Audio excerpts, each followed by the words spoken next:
welcome back to Sunday Live Show. And thank you so much guys for tuning in. Well guys, I'm back again with the Mzansi reality TV show.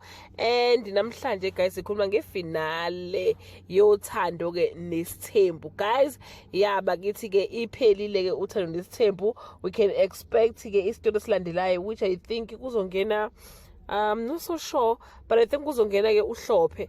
I'm not so sure though.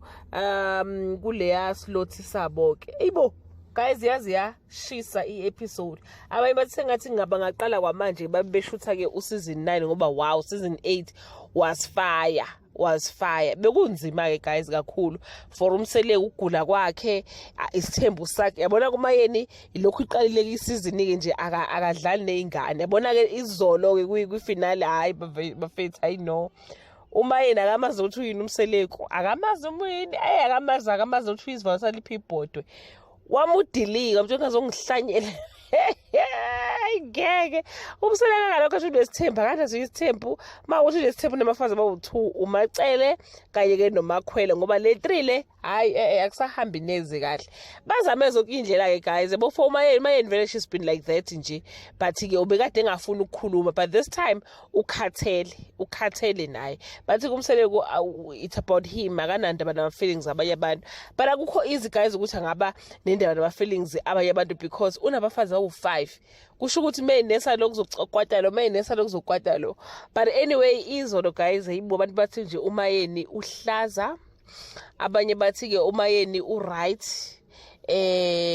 kufanele vele enze kanjani ukhathe hard for of umseleko but ke guys no ngeke le relationship yabo ayi basathandana mayeni vele akhulume nje ngazi ukuthi hayi nami nje I was like hibo ngibabazaza phela ke episode ngibabazaza phela episode phakathi kaMusa Mseleko kanye ke nomayeni ngendlela bathi belwa ngakhona ubona kahle ukuthi ungazosenza isilima la uzambiza ngobhudu abantu bhudu abantu hayi ngeke bafethu hayi ngeke umshado kwaMseleko awukho lula awukho lula ngempela bese kuba ke kwangena iphathi kalokhu njana ke kulenye futhi episode kwangena iphathi kaMacele no Mangwabe kanye ke noMakhumalo uma ngabe uthe uyaphuma vele guys singazi noma uyaphuma ngempela but she was very calm yesterday bengazi ukuthi nje akayindawo but nje uthe usekhathele umseleko bese kuba ke uMakhumalo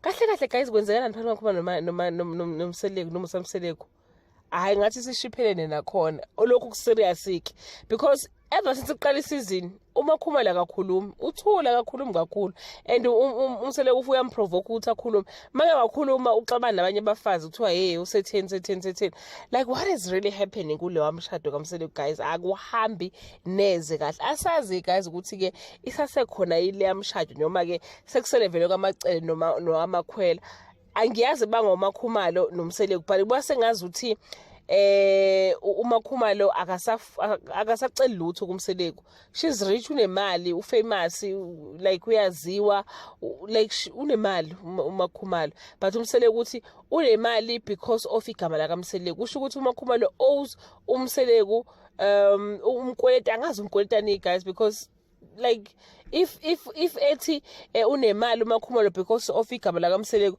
kusho ukuthi noma acele fa babe nemali because of igama la kaMseleko why lisebenzele uMakhumalo kuphela lingamsebenzeli ke labanye abafazi ngoba uthi iphutha lethu ukuthi semithathe simbeke abe asihole emabhizinisini and stuff so sayibona seyingcono kulo labanye amakhosikazi and uyibona seyingcono nakumina hayi kusho ukuthi powerful kakhulu guys uMakhumalo and uMakhumalo guys uzamile like bakhuya ngomuntu ozamile uMakhumalo ubemsupport umseleko but akumkhokhela ngalutho lokhu umsupporta kakhe ahleze mina because even nakule ndaba le ka number 5 uMakhumalo was the only person wayithi mthathe baba thina sinankinga mawufuna umnkosazi omunye ungamthatha but manje mengasamsupport umseleko usengazi ukuthi akaza azamenzele anything right ayasazi bafethu ukuthi iyolungiswa bani ngoba phela bawumseleka akana Nkosi yami ugogo Flow ugogo wakhe washona akana muntu kahle nosisi wakhe bamhlambungile so unobani unoMacele kanye noMakhwela ke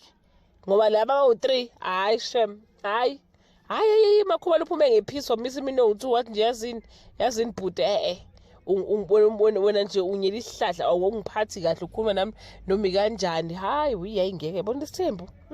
I hope ke labantu abathanda izithembu bayabona ukuthi impilo injani. It's not like uthola abantu ozoba control batshela ukuthi abenzeni benze uthola jump babuza ukuthi how far. Lesho abaningi abantu bathatha isithembu abanye babo bathatha abantu baseyingane ukuze bakwazi bacontrola kahle ngoba akukho lula. Ama-causes masemaningi ayahlupha nemibono yawo. So yeah guys, that brings us to the end of this video. Do leave your comment below and share your opinion. I hope you enjoyed the season, Lena. Bye. Welcome back to Sunday Live Channel.